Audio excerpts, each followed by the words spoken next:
Ave Maria! Gracia Plena! Isang mapagpalang araw po ng linggo mga kapanalig. Ang dalangin nating sumapit sa lahat. Samahan po ninyo kami sa mga sandali ng pag-aaral sa salita ng Diyos at pagtatanggol sa ating pananampalatayang Katoliko. Ito po si Brother Marco, si Evangelista. At this time ay muli nating makakasama ang isang kapanalig natin na member ng EMHC dito po sa San Roque, Caloocan, no, under Bishop Pablo David. Bati na tayo, brother. Magandang hapon po sa inyo. Ako po si Brother Elias ng Caloocan. Kumpleto mo, Elias, brother. Brother Elias Arsadon Jr. ng Caloocan. Ayan. Pagka nagpakilala tayo, kumpleto pangalan, baka tayo hanapin ng mga kaibigan natin sa labas. Ayan. Batiin natin ang isa pang kapanalig. Magandang hapon po sa inyong lahat, no, sa nakikinig nationwide, no. Ako po si Brother Philip Cesar ng Tansa, Cavite. So, halina't makinig para madagdagan ang ating kaalaman sa programang Apologetica. Ayan, purihin ng Diyos. Oy, ngayon pala ho, mga kapanalig ay March 10. Ikatatlong buwan na po na iniwan tayo ni Tatang Larry Malyari, no? So, continue lang po na ipagdasal natin si Tatang para sa kanyang journey. Kasi yung iba nagsasabi pagka nawala yung mahal natin sa buhay, kaibigan o kung sino man, nasa heaven na, no? Pero dapat po magkaroon tayo ng pananampalataya na kailangan patuloy nating pinagdadasal ang mga yumao. Mahirap maging mag-assume ng gusto, no? Kailangan na nandun pa rin yung intention natin na lahat ng yumao ay nag-i-aim na makapunta ng langit. Kasi pag sinabi mong nasa langit na, baka ma-relax yung iba, hindi na ipinagpipray. Di ba? So, kailangan ipag-pray natin lahat ng mga yumao. No? So, ngayon po, ay 3 months nang iniwan tayo sa programa natin. No? Si Tatang Larry Lamco Malyari. Okay? At this time din, hindi natin kasama si Brother John Albert Gales from Diocese of Imus. Mukhang sinamaan daw ng katawan. Pero sabi ko, mukhang natakot ka lang sa topic natin.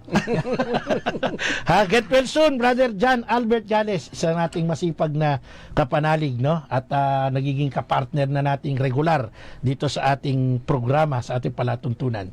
Okay, mga kapanalig, pumunta na po tayo sa ating mga talakayan this afternoon sapagkat ngayon pala ay Blessed Laetare Sunday, no? Okay. Ang mga pari natin ngayon nakasuot po ng kulay pink. Sapagkat ang simbolo nito ay kagalakan, yan, joy, no? So baka mapansin nyo ang mga pari nakapink. Bakit nakapink? Kasi dinideklara natin ang joy, no? Ang joy to the Lord. Sabi nga J-O-Y. Naalala ko nung bata pa ako, merong born again kaming kapitbahay, tinuturuan kami ng Sunday school Yan ang kanta namin, yung J-O-Y. J-O-Y, down in my heart, deep, deep down in my heart. Hindi ba Hello, Madam Rene Jose?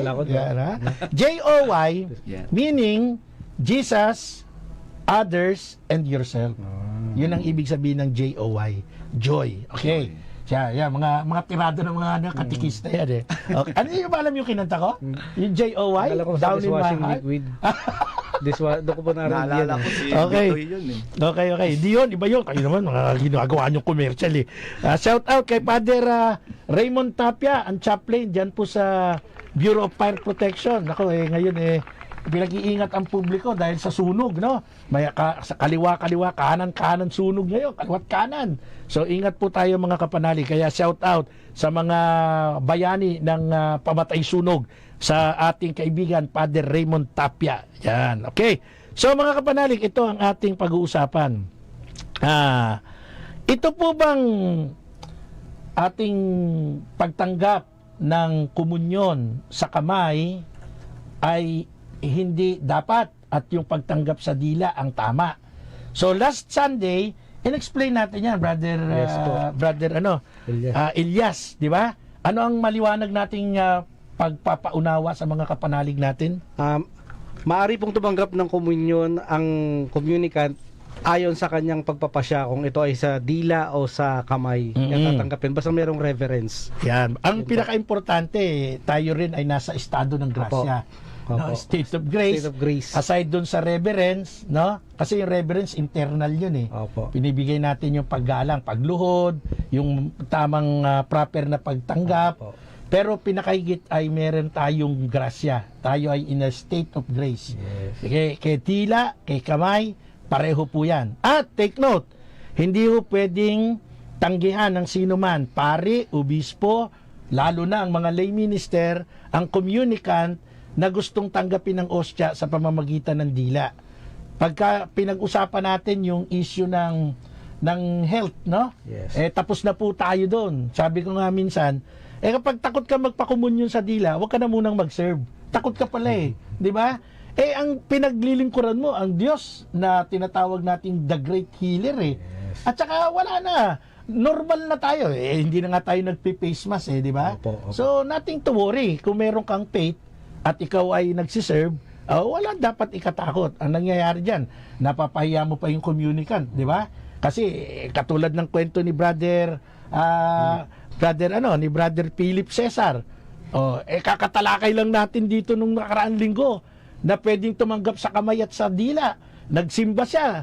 Ginamit niyang pagtanggap dapat dila, hindi siya tinanggap, hindi siya binigyan. Di napahiya yung pobre. Share mo nga, Brother Philip, yung nangyari. Kahit at banggitin mo kung saan ka nagsimba. Yun, no? Yung pagkatapos ng programa natin, bro, napakalinaw naman na yung topic natin about communion with the tongue or by hand. So, malinaw na binanggit natin nakaraang linggo sa radyo na walang sino man or kahit bishop man o pare, walang sino mang tumanggi sa communicant. Ayon yan sa germ na sinasabi doon. Banggitin mo yung germ, wag mo ikat. Yung general instruction of the Roman Missal. Yes. Sige, tuloy mo, brother. Na ang nakalagay doon ay General Instruction of the Roman Missal 160, no? Na the consecrated host may be received either on tongue or in hand at the discretion of its communicant. So karapatan ko po yon. So bakit hanggang ngayon marami pa rin sa mga clergy, lay minister, no, na tumatanggi, kagaya ng nangyari sa akin doon sa Holy Rosary Parish, Amayatan sa Cavite. Nag-communion ako doon, no, dininay ako ng isang lay minister. So ibig sabihin, hindi nauunawaan. Ang katwiran nila ay galing daw ng pandemic at wala pang order daw ang pari doon. So, hindi ko tinitira yung pari So, dapat malaman natin kung ano yung nakalagay sa Roman Missal 160. Okay, so yan po, karanasan mismo, last Sunday lang ni Brother Philip Cesar. Ang topic natin ay tungkol sa komunyon. Now, nabanggit ni Brother John Albert, kung natatandaan mo, sabi niya nung minsan daw ay nagpakomunyon siya, pero siya ay lector commentator. Nagpakomunyon, may nag-PM sa akin Pwede po ba yon? Na basta na lang i-delegate ng kura paroko o ng pari na nagmimisa, yung isang lay commentator, lector na magpapakomunyon, di ba? So, ang sagot po diyan ay opo, pwede yon. Bakit? Sapagkat ito po ay nakapailalim sa ating Code of Canon Law. At sa ating Code of Canon Law, sa kanyang number 230, paragraph 3, ay ganito po ang sinasabi. Pakibasa, Brother Elias. When the need of the church warrants it and ministers are lacking, lay persons, even if they are not lectors or acolytes can also supply certain of their duties, namely to exercise the ministry of the word, to preside over liturgical prayers, to confer baptism, and to distribute Holy Communion according to the prescript of the law. Yan. So maliwanag po, binasa ni Brother Elias, ito pong 1987 Code of Canon Law. At maliwanag po sa number 230, paragraph 3, na pwede pong magpakomunyon ang kahit sinong lay, no? Kung siya po ay ididelegado ng pari sa kawalan ng mga magpapakomunyon. Siguro that time, marami ang tao, marami ang nagsimba, at hindi kakayanin ng pari, walang lay minister. O kung meron mang lay minister, ay kulang. So, nag-delegate ang pari, no, yung celebrant, na sige, magpakomunyon ka. Kaya kung mapapansin nyo, minsan, may mga tinatawag na mga madre particular, o mga madring nagsisimba, bigla na lang bubulungan, sasabihan, magpapakomunyon.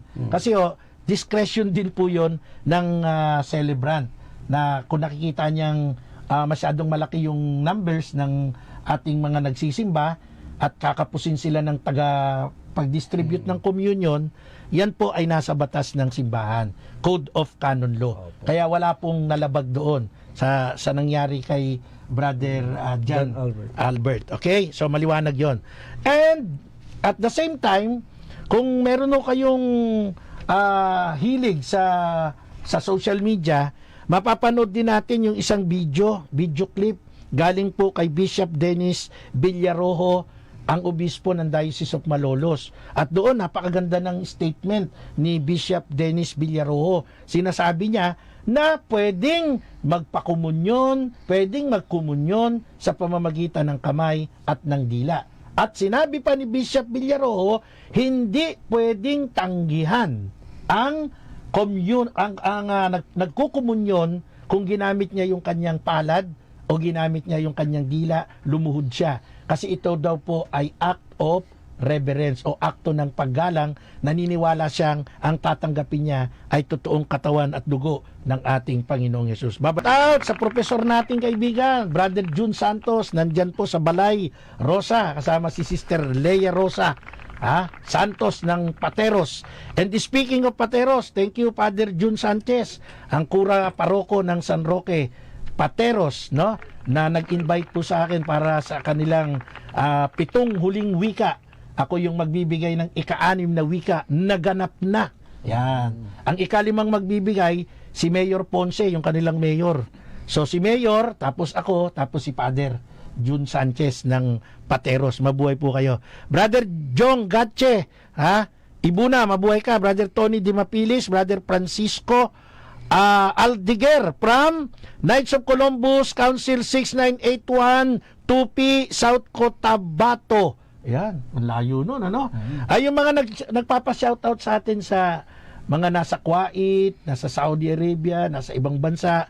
Shoutout po. Kung di ko man kayo nababasa, alam nyo ang Facebook kasi mabilis mag-roll ng mga pangalan eh. Brother Mario Santos Jr., magandang araw po sa inyo. Of course, si kuya ko, Edgardo Evangelista, nandyan sa Laguna. Si Brother Jose Santos. Binanggit ko na. Jose Protasio Corilla naman, yung aking kaibigan sa Western Bicutan, at saka si Rizal. Jose Protasio Rizal. Kaibigan ko, kambal yan eh. Mabuhay kayo. Shout out kay Brother Tyron Paul Toledo. Yan. Marami pang nakikinig sa atin. Mamaya na po tayo magsa-shout out. Eto. So binanggit natin, Brother Elias, Brother Philip, si Bishop Dennis Villarojo. Ngayon ang sabi ko ganito, sa totoo lang po, bawat diocese may sariling ang obispo authority na ang binanggit ni Bishop Villarojo pwedeng hindi i-claim ng ibang diocese. For example, nagsalita si Bishop Villarojo ng Bulacan, hindi saklaw yung nandun sa Caloocan. Kailangan magsalita si Bishop Pablo David, di ba? Pero pag in general ang magsasalita under the CBCP, much better. Kasi kung natatandaan niyo po, ito may hawak akong dokumento, pirmado po ito ni Bishop Joel Bailon, obispo ng Legazpi. At inilabas nila yung Diocesan Circular number 5 series of 2024. Ito naman ay tungkol sa reverence in the Eucharist, reaffirming the posture of kneeling. Ito nga yung punto na kadalasan pagkatapos ng consecration, lahat nagtatayuan na. Pero under po, sa naging pag-uusap ng mga obispo ng Pilipinas sa 127th Plenary Assembly ng CBCP na ginawa noong January 27-29, 2024, nagkaroon sila ng decision consistent with previous directives of the CBCP concerning our posture during the Eucharistic prayer. This decision reaffirms the practice of kneeling after the consecration until after the concluding doxology or great amen. May ilang simbahan akong nadaluhan, ang practice ay pagkatapos ng consecration, nagtatayuan na. Katulad halimbawa dito sa San Antonio Parish sa may Parañaque. Pagkatapos ng consecration, walang galawan, nakaluhod pa rin hanggang dumating dun sa great amen. yun po, nasa ano na ng desisyon na ng CBCP, na-observe na po yan. At ang isa pa, kung natatandaan nyo, yung ating naging usapin tungkol dun sa gesture naman, yung orange ng Our Father. Kasi 'di ba sabi nila dapat daw yung pari lang ang nakalahad ng kamay. Ang mga Catholic faithful nagsisimba, nakadaop ang kamay. Yung iba naghahawak kamay. Eh ano nga ba ang tama? So inayos yan ng CBCP. At sinabi ng CBCP na yung ating tinatawag na paghahawak kamay, yung ating orange o kung ano pa man, gesture, ay nasa atin na discretion natin. So ba't ko binanggit ito mga kapanalig? Hari nawa, maglabas na rin ng circular ang mismong CBCP. Banggitin mo kay Bishop Pablo David. Lagi kang nandoon eh. Ayun po. Nahiya po ako magsabi.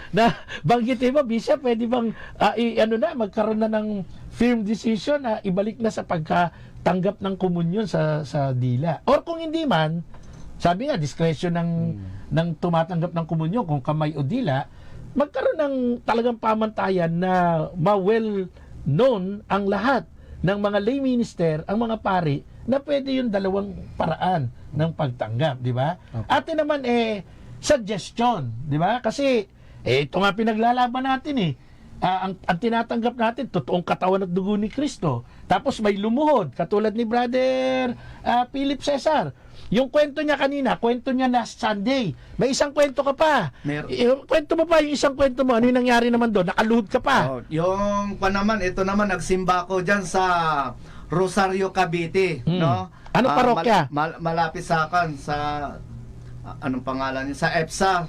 Kay Mayor Kwan yun eh. Hindi, wag na yung pari. Wag mo na yung mayor. Okay. Sabihin mo na yung nangyari sa'yo. Yung nagsimba ko doon sa nakalimutan ko yung pangalan. Bata pa yata ni mayor to eh. Pangalan eh. Ngayon, nung nandyan ako sa harapan ng pari, lumuhod ako, talagang ganun yung posture ko talaga. Nakabuka yung bibig ko. Hindi niya ako pinasubo or sinubuan ng osya. Pinilit niya, ibinaba niya yung kamay na inabot sa kamay ko. Pero tinanggay ko nung una, pinilit niya talaga na iabot sa kamay ko. So, naramdaman ko talaga that time na ako'y napahiya. So, pagkatapos noon, bro, pumunta ako dito sa Imus Cathedral, kaso sarado yung opisina, magsusumbong sana ako. Kanino? Doon sa opisina. Kay Bishop Ray. Kay Bishop Ray, Baginista. Oo. Ay, kaso sarado yung opisina, kaya nangyari, umuwi na lang ako. Yun. So, napakasakit yung nangyari sa akin. Karanasan. Ito lang po sa totoo lang, magandang kasama natin yung nakaranas mismo no? Kasi ako, sabi ko nga, nagsimba ako sa San Roque, Baluarte, sa parokya ni Father Robert de la Cruz, dyan sa Gapan, Nueva Ecija. Pumila ako sa lay minister nung nandun ako sa harap ng lay minister, katawan ni Kristo, sabi niya, nakaganon ako. Tapos nakita niya, ngumanga ako, tinuro ko yung bibig ko. Binigyan niya ako ng osya sa bibig. So sana ganon. 'Di ba? Kasi yung maging aware ka bilang lay minister, bilang pari, na pwede yung dalawang paraan ng pagtanggap. O si Brother Elias, member ng EHMC. Ano bang brother? Ano bang mga naituturo sa inyo? Kasi ito nga problema sa lay minister, may mga karanasan na ganyan. Sa amin po, meron kaming letter na lumabas no, na maaari na kaming magbigay sa bibig. Kaya pwede na rin po sa amin sa bibig. Actually, sa diocese ng Caloocan. Actually po, nakita ko nga po si Bishop nung Martes at saka nung Miyerkules. May dalawang magkaibang tao, sinubuan niya ng nakaluhod at sa dila na hindi niya tinanggihan.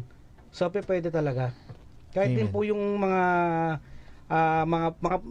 yung deacon, nagbigay din po ng gano'n na may lumuhod sa kanya, hindi rin po niya tinanggihan. Gano'n po sa amin, kaya pwede po. So, ito nga kasi ay conforme sa diocese, di ba? Under the order ng ating mga ordinary, yung bishop, ang tawag yan, yung obispo. Pag sinabi ng obispo, susunod lahat yan, mga parokya.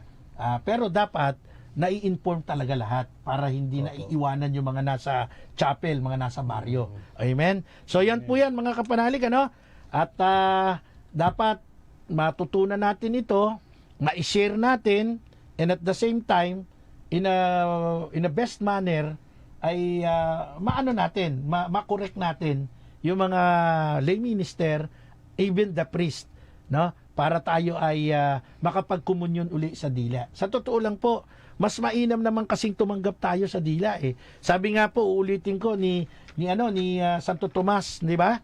Sabi ni Santo Tomas sa kanyang ginawang ano tawag dito?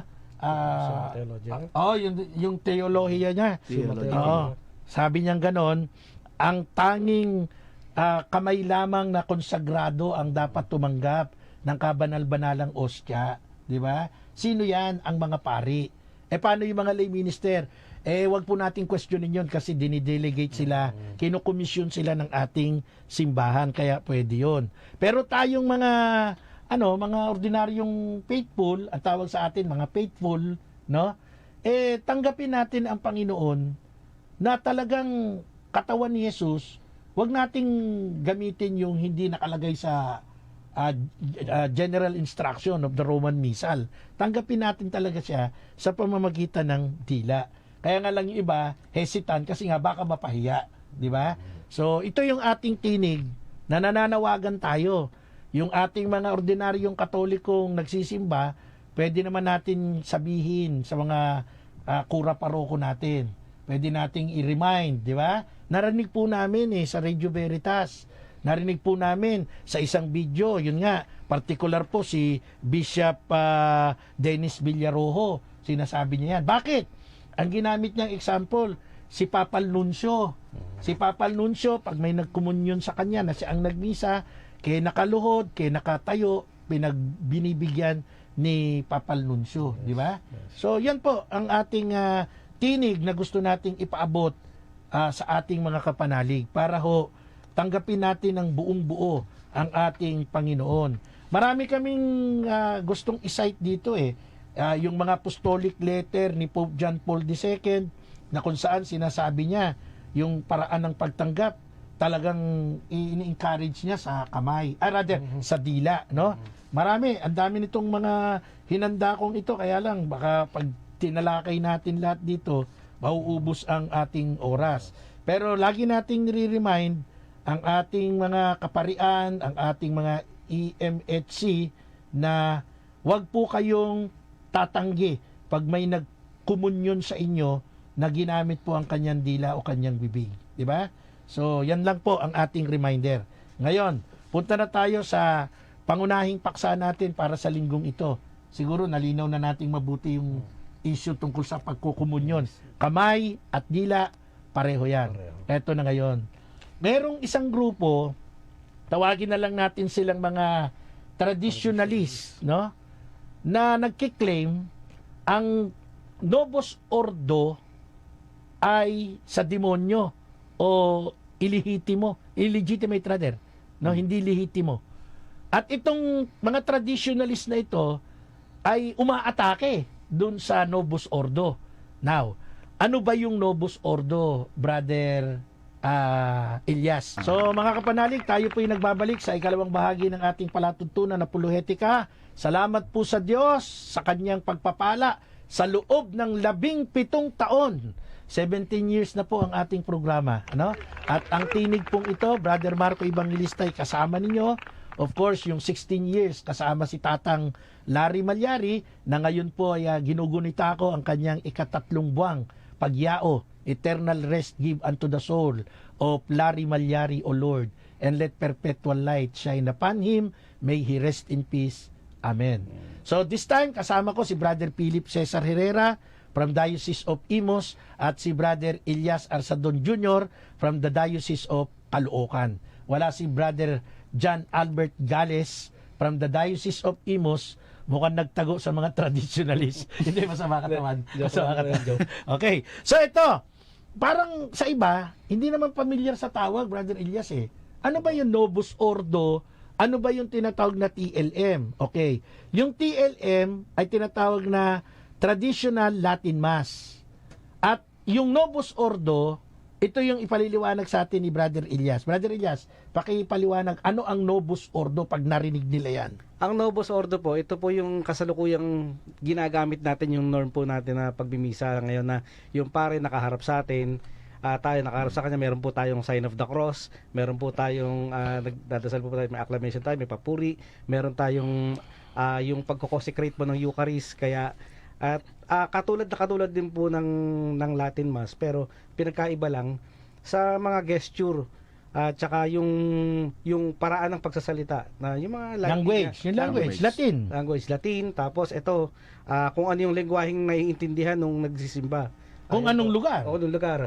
Kung Ilocano, Ilocano, Bisaya, ganun. Kapampangan, Bicolano. Opo. Okay. Okay, yun po Part yung, ng Novus Ordo. yes, part po ng Novus Ordo. Ito po yung kasalukuyan nating ginagawa, pinapractice po ngayon sa lahat po ng simbahan. Pati komunyon. Opo, pati communion Ano po. ang kaibahan ng TLM at ng Novus Ordo? Pagdating sa communion. Ah. Sa kanila po sa TLM po, yung luluhod at dila, tatanggap sa dila. Pero yung Tsaka nasa opo, railings. nasa railings po. Mm. Pero yung sa Novus Ordo, may optional po, pwede pong usually nakatayo po at pumipila, tapos sa kamay nagre-receive or sa bibig. Sa ngayon, pwede ina-encourage natin sila sa maari na sa bibig. Yun po yung sa paraan ng Novus Ordo. O sa pananamit naman, ano naman ang kaibahan ng TLM at saka ng Novus Ordo? Sa Novus Ordo naman po, mga babae po doon nakabistida at meron silang belo. Sa atin naman po sa Novus Ordo, yung casual wear lang po. Basta kailangan maayos, kaya lang minsan nagkakaroon din ng abuse yung pagsusuot ng mga ibang kababaihan, minsan nakakalimutan na magsuot ng spaghetti, Ano tawag dyan? Yung Opo, miniskirt. Opo. Kaya dapat to sundin ho kung ano yung protocol na binibigay ho ng simbahan, na dapat kaaya-aya naman po sa Panginoon. Modest. Oo, modest po.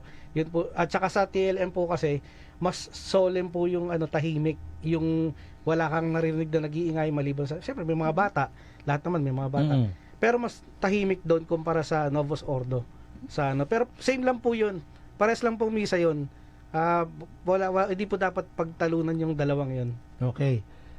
Ikaw, Brother Philip, pamilyar ka sa TLM? Nakatin ka na ba ng TLM? Base sa kanya, hindi pa. Pero ang napapansin ko kasi dyan, dapat ang lahat ng mga nagsisimpa talaga ay modest talagang pananamit. Kasi one time, Brother Marco, naku po, talagang mapapanako ka. Kasi ang labas na talaga ang cleavage, so hindi karapat dapat sa loob ng simbahan yung mga ganun. Kasi hindi naman nagkulang ang simbahan natin tungkol sa pananamit. Reminder. No? Oo. Dapat magdamit tayo ng kaaya-ayo, ang kabanal-banal tingnan. No, so na-observe ko po yan, halos lahat ng simbahan, marami pa rin hanggang sa ngayon nagsusuot ng mga malalaswang damit kung tawagin. Yung mga lalaki, ano nang observe mo? Yung mga lalaki minsan naka-short, naka-sando. Okay. Ayan. Yun po yung ibang na-observe ko sa mga lalaki. Pero mostly nangyayari sa mga babae, hindi na talaga modest ang pananamit. Okay, so puntahan natin yung mga diferensya ng between Novus Ordo and TLM. Nabanggit ni Brother Elias, nabanggit ni Brother Philip. Sa totoo lang po, sa biglang tingin, talagang malaki po ang diferensya. Doon lang sa pagiging, sabihin na nating term, sagrado. Mararamdaman mo yung TLM, sagrado talaga. Napakatahimik, improper, pati pananamit, pati yung kilos ng mga pare. Di ba? Pati sa pagkukumunyon. Pati sa pagkanta. Pati sa pagkanta. Yes. O pati sa lengguwahe. Latin. Latin. The official language of the church. Yan. Sa Novus Ordo, kahit ano, bara-barabay. Di ba? Ngayon, eto na. Ibig man sabihin, dahil sa observation natin, talagang malayo. Yung traditional Latin Mass, TLM, pinaigsi natin, TLM, at yung Novus Ordo, which is the practice now under Vatican II, yung TLM under Vatican I. Dahil sa mga observation na yan, ang atake ng mga traditionalist, eto malungkot, sa demonyo daw yung Novus Ordo. Ang Novus Ordo daw ay illegitimate celebration. Hindi totoo yan. So, sa puntong ito, mga kapanalig, nakalulungkot, na nagkaroon ng ganoong mentalidad yung mga supporter ng TLM. Kaya nagkaroon din ng problema sa simbahan. Una, linawin po natin, ang TLM, Traditional Latin Mass, anumang ritual ang ginagawa doon, ay wala pong kaibahan sa Novus Ordo Mass. Yung Kristong kinoconsecrate ang tinapay doon sa TLM, yung Kristong yon ay siya ring Kristo sa Novus Ordo. Yes. Kaya yan ay Bisaya, Ilocano, Kapampangan, Batanggenyo, kung ano man, iisang Kristo po yan. Pumasok na ngayon ang trabaho ni Satanas. Saan? Sa mentalidad ng ilang mga traditionalist na nagkiklaim, kami ang lehitimo. Illegitimate kayo. Trabaho na ng demonyo yon. Kasi dinidibisyon niya na yung dapat na iisa lamang. Wala dapat problema doon. Di ba? Ang problema, nagkakaroon na ng behavior na parang gnostic and elitista ang mga supporter ng TLM. Sad to say, whether tanggapin nyo o hindi, nagkakaroon kayo ng behavior o ng ugali, yung mga traditionalist supporter na hardcore, na kayo lang ang maliligtas, kayo lang ang tatanggap ng totoong katawan ni Jesus. Wala na kayong pinagkaiba sa mga kulto na nagsasabing kami lang ang maliligtas. So ang inyong behavior nagiging gnostic and elitist, di ba? Yes. Dagdag mo. Hindi naman po dapat kasi gano'n ang ano na hindi po kayo entitled sa kung aaralin niyo po talaga yung sinisimbahan niyo na yan, wala hong ano yan yung tawag sa gano'n, yung canonical function ng Vatican. Tutusin canonical faculty. Hindi po dapat to kasi pag-uusapan pa po yan na pinagbuwalan po sila na i-practice yan pero ginagawa nyo, so lumalabas moro-moro po yung ginagawa nila ngayon ng mga traditionalist na yan. Opo. Sino yung nagkwento kanina sa akin? Ikaw, yung kwento tungkol kay ang order ni Pope, di ba? Opo. Pope Benedict, ikaw yata Opo, Benedict. So, ito yung kwento mo yun. Yung kwento po kay Pope Benedict. Inilift lang po yung excommunication ng mga samahan na yan. Pero binawalan sila na i-practice yung traditional Latin Mass na yan nila. Kasi nga, kailangan pang ayusin yung kanilang problema sa Vatican. Pag-uusapan pa kung ano pa yung mga dapat ayusin. Pero sa katigasan ng ulo nila, tinutuloy pa rin nila. At ang masama pa nun, parang sila pa yung nagiging tunay pa. Feeling nila sila yung totoong nakakaganap sa misa. Yun po yung ano nun. Ito pa ang masakit sa mga traditionalist, no? Yung mga hardcore naman ito, Apo. tinutukoy natin. Nagkakaroon sila ng isolation attitude. Ina-isolate nila yung sarili nila. Apo. Na pag nakakita sila ng isang katolikong nagsimba sa Novus Ordo, talagang meron na silang dinidegrade na nila, no? Dinidegrade. So ito yung nakalulungkot. Ang totoo niyan, you're not going to attract people na mag-observe ng traditional Latin Mass. Kapag ka binibira mo ng binibira, yung paraan kung saan niya kinakatagpo ang Panginoon sa pamamagitan ng Novus Ordo. Di ba? So may mga problema, impurity. No? Meron tayong mga basis tungkol dyan na ang impurity, nagkakaroon ka ng pride. Yes. Yun na. Yun. Kaya ito mga trabaho na ni Satanas ito impurity. Kasi ang tingin mo, ikaw lang yung malinis, ikaw lang yung tumanggap ng katawan ni Jesus. Dinigrade mo na yung iba. Naalala ko, merong isang bata, no, na binatilyo, member ng isang grupo, hindi ko na mabanggitin yung grupo, nagpaalam kay Father Isidro Puyat, kaibigan nating pare, kura paroko dati ng San Agustin Parish diyan sa Hain, Nueva Ecija. Si Father Puyat ngayon na-assign na sa St. Francis of Assisi Parish sa Bungabon. Nung time na kura paroko siya ng San Agustin, may batang nagpaalam sa kanya, binatilyo, ng TLM. No? At nagsalita na ito daw yung tunay na misa. So medyo na ang pare, Father Sid. Sabi niya, tigil-tigilan mo ako ng ganyan kahit na Bisaya ang misa. Si Jesus pa rin yun nandun sa Eucharistia. O hindi sila pinayagang magbuo ng grupo nila doon sa kanilang parokya. Ang ibig sabihin, Wala ka nang pinagkaiba dun sa ibang sekta. Na kapag sila kaarib ng ganung sekta nila, sila na lang nagkakaroon ng pagiging exclusive, no? Ina-isolate nila yung sarili nila, inihihiwalay nila. Ang tingin nila sila lang yung malinis, sila lang yung tumanggap kay Jesus. Sila yung banal. Sila yung banal. At ang mga Katolikong umaattend ng Novus Ordo Mass ay ay satanas. Kasi sabi nila yung Novus Ordo ay sa demonyo eh. Umattend ka, eh di sa demonyo Naku, ka. nakakatakot. Ibig sabihin pala, paniwala ko, banal ako, yung pala sa demonyo pala ako. Di ba? So ano ang nangyayari? Nagkakaroon ng spiritual depression ang mga taong nakakarinig ng atake ng mga nagbabanal-banalan. Kaya nga sabi ni Cardinal Chito Tagle, sino bang malinis? Baka nagmamalinis-malinisan lang. Natatandaan ko yan. Noong nakaraan yan, sinabi ni Cardinal Tagle, di ba? Eto matindi. Anger. Nagkakaroon sila ng inis. Hindi man galit. Nagkakaroon sila ng inis sa mga Katolikong ayaw mag-join sa kanila pag inimbitahan nila. Tapos kasunod na nun yung mga salita nila na hindi naman kasi tama yan, mali yan. So yun, di ba? Yung ating pagsasalarawan ng pag-question sa espiritualidad ng Katolikong umattend ng Novus Ordo, pumapasok na doon yung bigat sa dibdib, di ba? Disrespect of authority and the magisterium. Eto na. Lahat ng traditionalists, alam niyo po ba, kayo consider na sa ganang akin, pag pinag-aralan. Mga suwail na kayo sa Panginoong Hesus eh. Bakit? Kasi ang Panginoong Hesus nagtayo ng simbahan. Totoo, hindi? Totoo.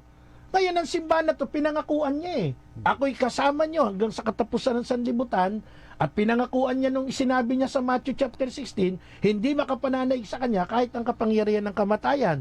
Pagkatapos, eto, dumating kayo. Ay, ang Santo Papa namin hanggang kay Pope John the 23rd lang. Hindi na namin i-acknowledge si John Paul the 6th. O Pope Paul the 6th rather. Pope Paul the 6th, John Paul the 2nd, the first muna. 1 month lang, namatay. Pope John Paul the 2nd. O tapos si Pope Benedict. Si Pope Francis, hindi na nila. Sede vacante, nagdeklara sila. Sede vacante. Ano ba ibig sabihin ng sede vacante? Yung wala pong pope doon. Yan, walang nakaupo. Walang di ba? nagtitindig. Nagsarili na sila ng deklarasyon. Lumaban na kayo sa magisteryo. Di naging suwail na kayo kay Jesus kasi minenos nyo yung salita mismo ni Jesus na ang kanyang simbahan hindi madadaig kahit kapangyarihan ng kamatayan. Hindi niya iiwan niya, kasama niya hanggang sa katapusan ng sanlibutan. Kaya katulad na kayo ng mga kulto na nagsasabing, natalikod ng simbahan ni Jesus, kami na ang bago. Di ba? Kami na ang tumayo. Kami na ang tinindig. O yan. So, ito yung mga problema natin na kinakaharap pagdating sa TLM at sa Novus Ordo. Ave Maria! Gracia Plena! Sa uling bahagi na po tayo ng ating palatuntunan. Si Sister Purissima Arsiaga, ito'y nasa Italy, kasama si Sister Tita, magkapatid ito. Ang misa sa Italy, hindi naman Latin. Italian. Italian. So, Pero nandun ang Vatican. Di ba? So, ibig bang sabihin nun, dahil hindi ginagamit yung Latin, demonyo na. sa demonyo na. Yan yung pinag-uusapan natin eh. Alam nyo, itong mahal nating kapanalig, Sister Purissima Arsiaga, ito yung patuloy na tumutulong sa atin para tayo makapunta kung saan lugar. Na tinusuportahan tayo nito. Salamat po ng marami kay Sister Tita Arsiaga at kay Sister Purissima. Si Sister Puy ng Italy. Ayan, mabuhay kayong magkapatid. Mabuhay po kayo. So ito na. Sa TLM, nagkakaroon ng bullying sa mga umaattend ng Novus Ordo. Whether aminin nila yan o hindi, sa dami ng mga naririnig kong encounter na ganyan, nalulungkot po tayo. Kasi ang pinagtatalunan natin dito, lengguwahe at yung mga panlabas na ritual. Nakakalimutan natin yung essence. Ano ba yung essence? Yung celebration mismo ng katawan at dugo ni Jesus. Yung consecration po ba ng Latin at yung consecration ng Tagalog, ng Pilipino, ng English, ng Ilocano, ng Bicolano, ng Italian, ng French, ay hindi magti-take effect doon sa pananampalataya na ang tinapay nagiging tunay na katawan at dugo ng Panginoon. Di ba? Kaya minsan, meron ako nakausap na nagti-TLM. Sabi ko, ikaw ba nakakaintinding mabuti ng Latin? Sabi niya, hindi. At least nakikinig ka. Eh, ang nangyayari doon, yung sumusunod-sunod ka lang, pero di mo talaga naiintindihan. Di ba? So, yun ang malungkot, mga kapanalig. Baka ho kasi ma-encounter ninyo sa isang pagkakataon na may mag-invite sa inyo, umattend ka dito sa amin, Latin Mass, maganda to. Hindi ho natin sinasabing pangit. Napakaganda. Pero yung nagiging attitude ng mga supporter, ilang supporter, yung mga hardcore, Yun ang mali. yan ang pinapasukan na ni Satanas kasi they are questioning already the validity ng Novus Ordo. Eh, saan ba nanggaling yun? Iyan ay nanggaling mismo sa simbahan ni Jesus. Pag sinabi mong naputol ang link, ang mga Santo Papa, you are questioning the Holy Spirit. Kasi ang sabi ng Panginoon sa John chapter 14, chapter 15, 14-15, nandiyan yan, ang patnubay, ang Espiritu Santo, ang magtuturo ng lahat ng sinabi ko. Ibig sabihin, ang simbahan tinayo ni Jesus, bukod sa hindi niya iiwan, bukod sa hindi madadaig ng kamatayan, ang simbahan ni Jesus, well-guided ng third person ng Holy Spirit. Tapos sasabihin mo, sede bakante, hanggang dito na lang, natapos na tayo sa reign ni Pope John the 23rd. Mali yun. You are questioning the Holy Spirit, yung kanyang pamamatnubay as paraclete. So, baka ma-encounter nyo, yung mga kapanalig nating nakikinig, nanonood sa atin, ang isang tao na nag-imbita sa inyo, eh medyo, ako sinasabi ko palagay ko mas maganda, dumistansya kayo. Kasi baka kalaunan, pag nag-join kayo doon, tapos na brainwash kayo, eh ang tingin na ninyo doon sa mga kaibigan ninyong ma-attend ng ordinaryong misa, no, yung tinatag nating Novus Ordo, eh gano'n na rin sa tingin nila. Eh wala na kayong kaibahan sa mga protestante, sa mga kulto. Yan lagi ko naging judgmental ka na. Yun, exactly. Pumapasok yung attitude ng pagiging judgmental. Mapanghusga na tayo. Tandaan ninyo wala sa atin ang kaligtasan. Yan ay sa Panginoon nagmumula. Kaya kahit si Brother Philip Cesar Herrera, pag nagkomunyon ay lumuluhod, nakadaop ang kamay, hindi ko sinasabing maliligtas ka na agad. Ako naman, kahit bara-bara buhay ko, hindi ko pwedeng sabihin hindi ako maliligtas. Bakit? Kasi ang kaligtasan, nagmumula sa Diyos. Nagmumula sa awa at habag ng Diyos. Yan ang sinabi ni Apostol Pablo kay Tito. Ang ating Panginoon lang ang pwedeng magsabi kung sino maliligtas sa atin.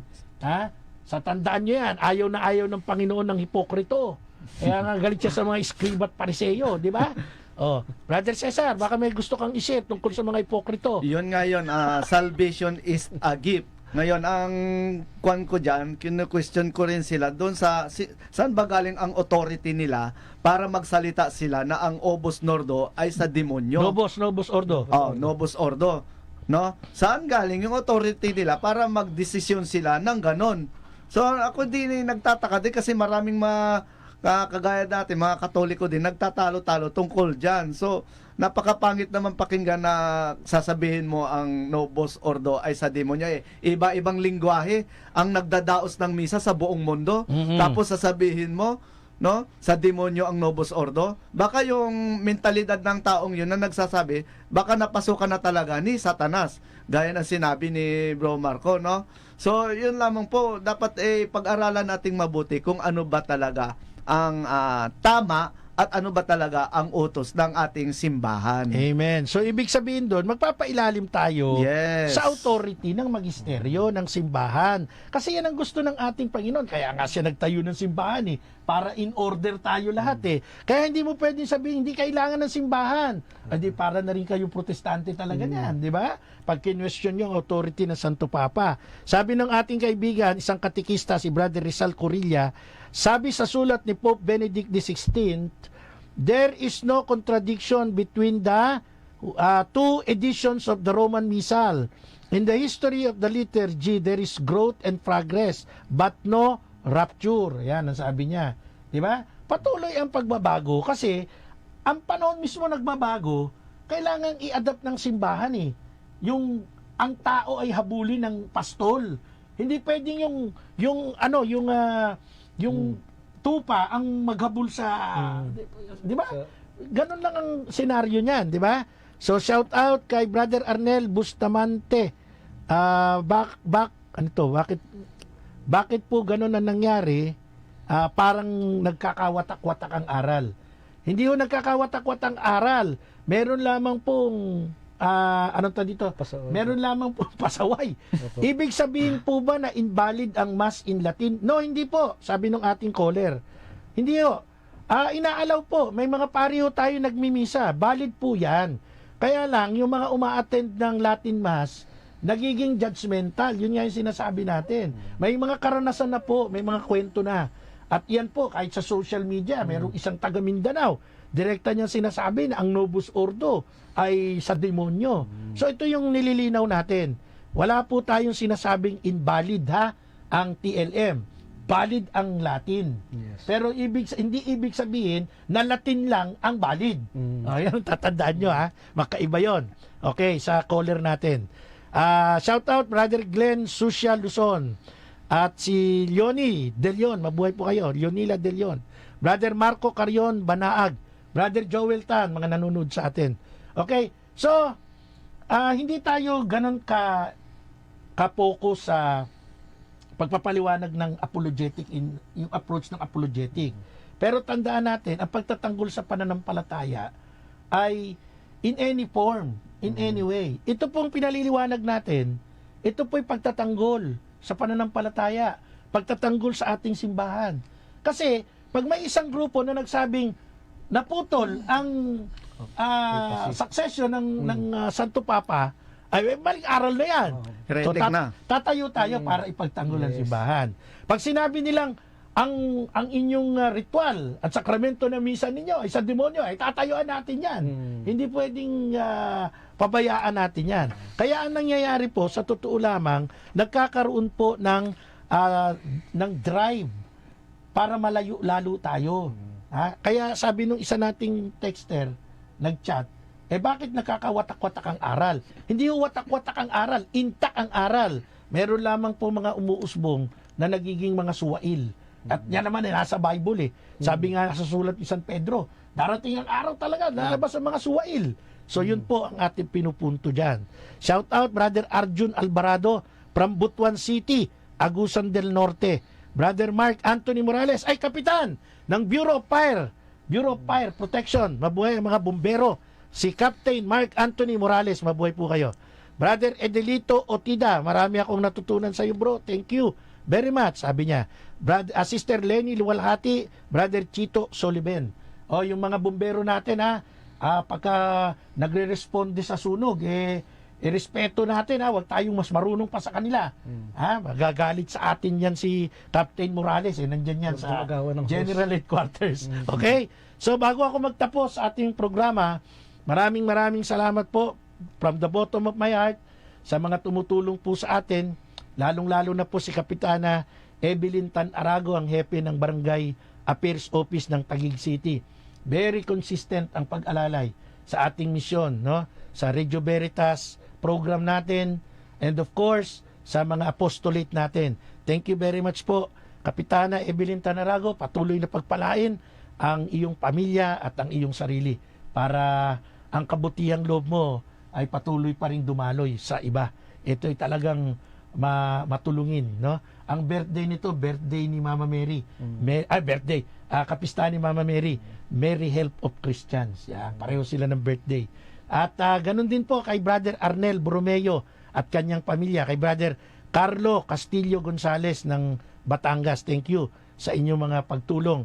Kay Tita Belen Alikdan, mami ni Brother Sostenes, nandyan sa seminaryo ng John Paul II sa Pangasinan. Nagpunta ako doon, brother, sa John Paul II.